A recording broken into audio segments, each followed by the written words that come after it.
How's it going, everyone? I just wanted to provide a bit of an introduction to this video just because it is a very different format than you're used to. It is something that I'm going to be trying for the next couple of videos, so I'm really open to any opinions or any feedback you guys may have, just as I continue to try and find something a little bit different that helps me still be able to tell stories while also staying in the moments that I'm experiencing. This story that we're actually going to be seeing is about a camping trip that I went on with two of my cousins following the Christmas break. We ended up only wanting to stay for 2 nights, and then we ended up staying 3 nights instead, which was really cool, and I definitely hope you guys stick around to watch how we actually spent those nights and what we did during the day. There was a lot of repetition, but it definitely built up to something pretty substantial that I think you guys would find really cool. In terms of gear, I was kind of torn on what I wanted to bring. Originally, I was going to be bringing the Sony just to kind of vlog it, do all the video kind of content. I ended up going away from that just so I could kind of focus more on just purely the stills aspect of it. So that said, the entire video, aside from the intro and outro, is going to be shot completely on my iPhone 8. No additional lenses, nothing like that. I honestly think it's going to hold up pretty well. I'm really curious what you guys think about the quality. And then in terms of stills, I was pretty set on bringing the Hasselblad and the Leica, but as the packs kind of got filled up with all the other gear that we needed, I definitely needed to cut down on some stuff. So with that, I ended up going with the Leica with the 28mm f2 Summicron, and then to pair with that I also brought the 50mm Summilux. They're just two lenses I'm really comfortable with using, and they're definitely two of my favorite focal lengths. I think they pair really well together, and I think both of them together really help to capture the story I wanted to be able to show. And then in terms of film stocks, I also brought a couple rolls of Ilford HP5, some Kodak Gold, and some Kodak Portra as well. And all the photos that I will be sharing will have at the bottom what camera, lens, and film stock they were shot on, just in case any of you guys are curious. So without further ado, let's get into the video.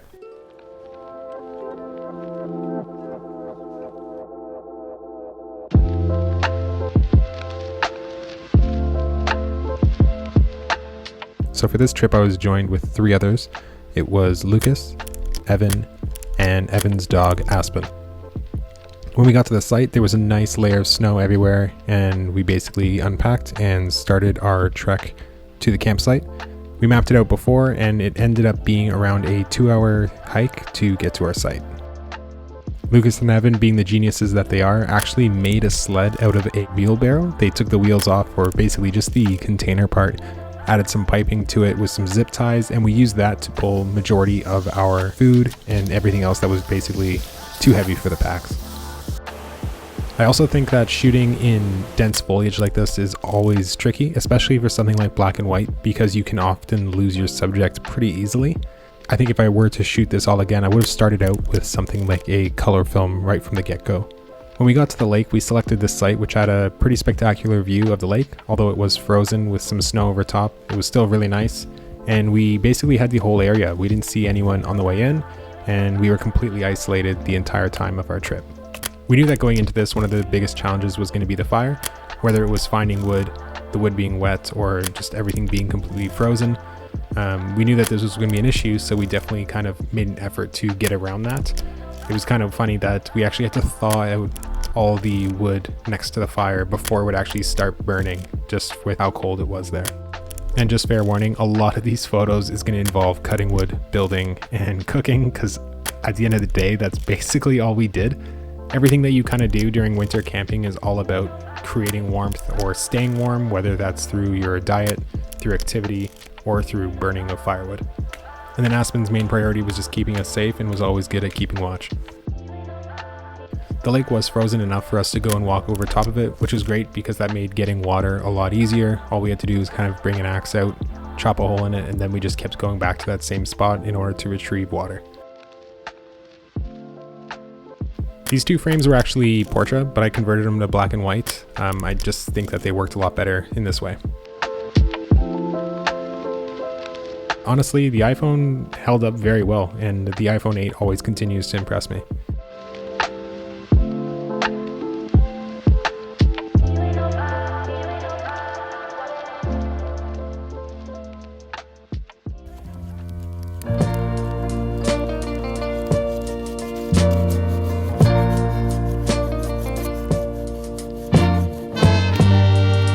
Here I go walking down this lonely street.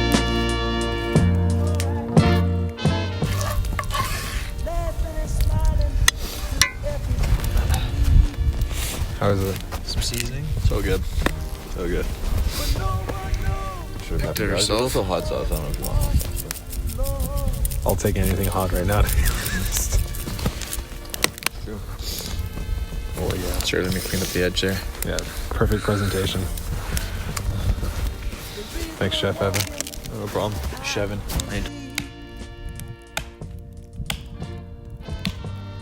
The other thing with winter camping is it gets dark extremely quickly, and that definitely throws off your internal clock because it'll be like 5:30 and you're already ready for bed. I wake up and find my silhouette, Lord, with midnight tea. So the first night by the fire, we were getting battered with wind the entire time. So on day 2, we actually built this structure just to kind of block out that wind. It made cooking a lot easier, it made sitting by the fire easier, and just made it overall a more comfortable experience for all of us.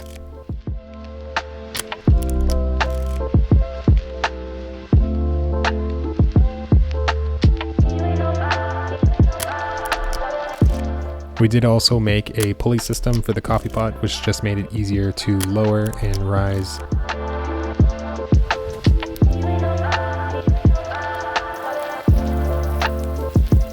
So after we made that first wall, we just kind of kept building off of it. So now you can see that the wall's just kind of extending out. This is just to make more room for all of us under it.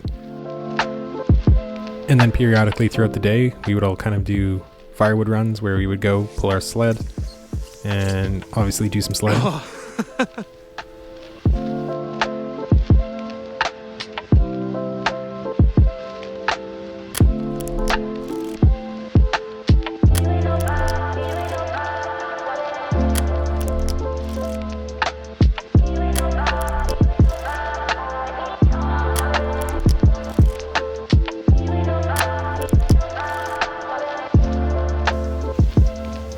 One of the benefits of having the fire constantly going because of the cold is definitely the opportunity to make spider dogs and s'mores basically whenever you want. And although it's camping and you're cooking by the fire, the food never disappoints. It's definitely one of the many highlights of camping, especially when you're with Lucas and Evan. They definitely know how to put together a meal for you.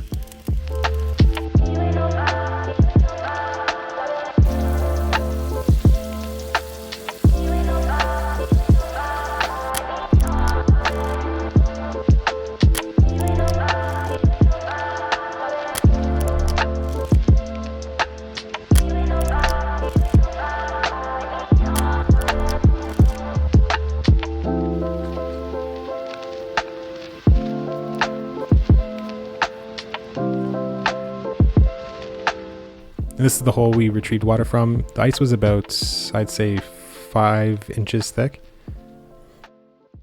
Fine, I'll do a bullet straight at ya. Ready? Fastball. Oh, hurt it.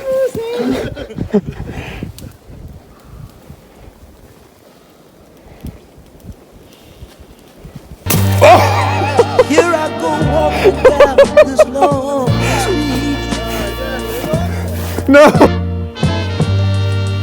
laughing and smiling with everyone that I meet.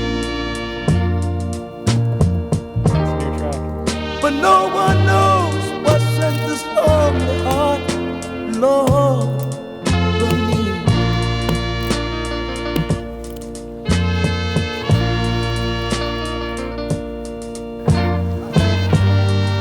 The reason I'm walking, I can't sleep.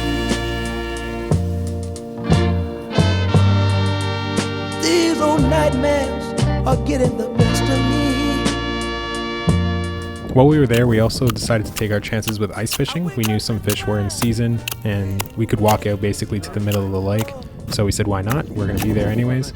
So what we did is we chopped a couple holes in the ice again. We found some sticks that had a nice flex to them, tied on some fishing line and some jigs, and then dropped them down just above the bottom of the lake. And we ended up doing this for 3 different holes in 3 different areas just to better our chances. So lonely, trying to forget about you, Lord, but I've tried.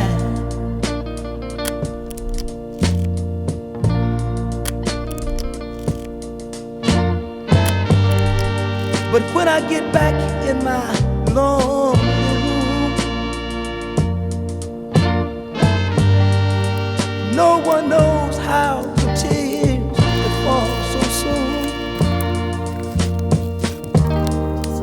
They said that a man is not supposed to cry, but darling, please pass me by.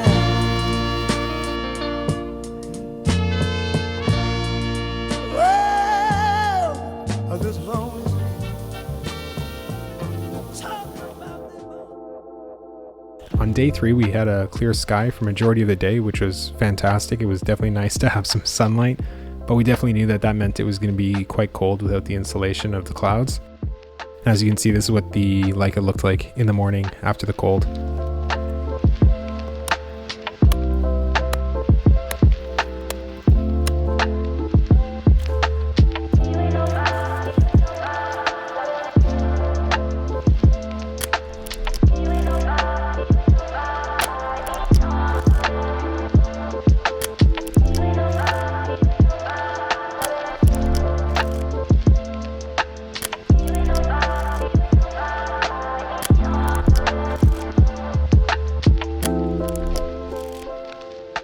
And then again, just like the previous days, we continued to build out on top of the shelter we had.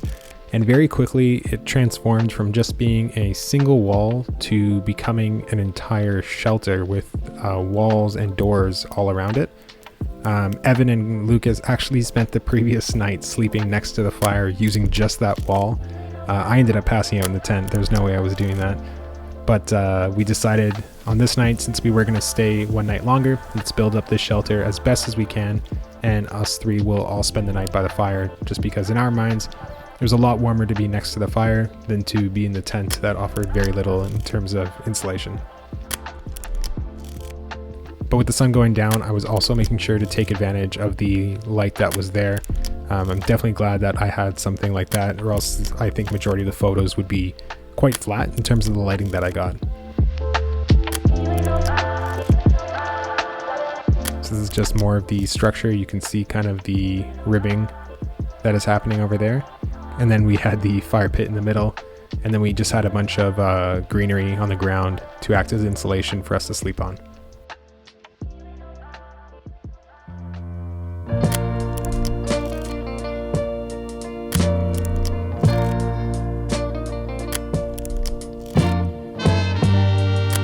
Here I go walking down this lonely street, laughing and smiling with everyone that I meet. But no one knows what's in this lonely heart, Lord, but me.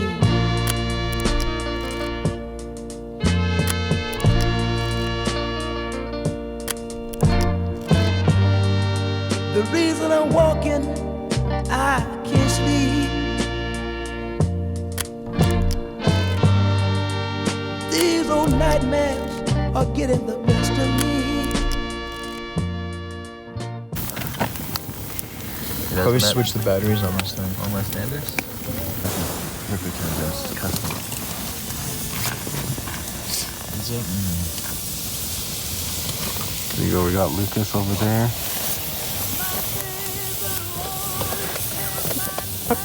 Evan channeling. You look like a miner with like a safety helmet on. Got Aspen tucked in over there in the corner. Birch for the night.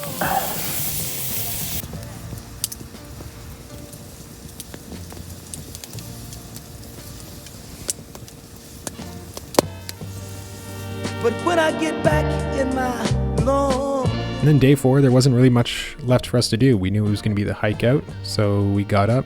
We checked all the fishing holes with no luck, unfortunately. I think things worked out though. It would have been a lot more work if we did end up catching something. Not supposed to cry, but darling, please pass me by. So after that, we packed up and got prepared to show you this tour of the place that we stayed for the previous few days. Oh, hey, stranger. Where you come from? Just came from Toronto. Oh, from Toronto. You a little lost? Yeah, you got room for one more? Oh, yeah. Come on, step in. We're just about to throw a couple more pieces on the fire. This is Lucas. This is my brother. Howdy, how you doing? Oh, that was Just have cozy. some coffee ready too. Need to raise that coffee up a little bit. Bring it up a little bit. Maybe one notch. One notch. One notch coming up. Hold her up. One notch. Can I pour you a cup of Joe? Yes, please. How many does this sleep? It's designed for 3. Oh, got a little bench there. That's nice. Could fit more. Here, I'm gonna sneak right in. Pull yourself up a seat. Want a cup of Joe? It's been cold out there. Here's your cup of Joe. Hey, Aspen, come on. Thank you. I'd offer you some wine, but it's frozen. What do you mean? It's frozen. Right. Well, yeah. So this is our hut here. We got kitchen table / benches, cooler stump. We got our removable grill right here. This is the cool part. Let me show you the garage door actually. So while we're cooking, if we need to throw some fuel in, drop the garage door, huck some sticks in. Nice. Get yourself a good fire. Actually, let's make you some eggs.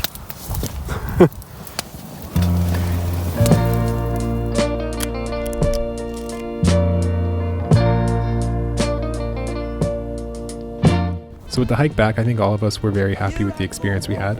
Lucas and I have talked about winter camping for a couple years now, so I'm really glad that we kind of bit the bullet and gave it a shot. And I definitely think it's something that we're going to make an annual tradition. Everyone that I need,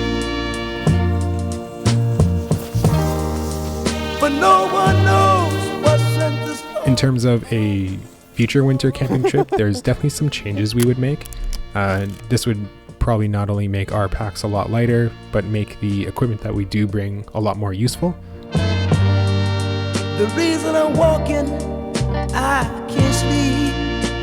From a photographic perspective, I was really happy with the images that I got, and I think that if I were to do a camping trip like this again, I would definitely follow up with the exact same kit that I brought out. I wake up and find my pillow wet. Lord. And as we finally got back to the car with the snow coming down, we brushed it off and started our journey home. Thank you guys for watching. Let me know what you guys think, and I'll see you in the next one. My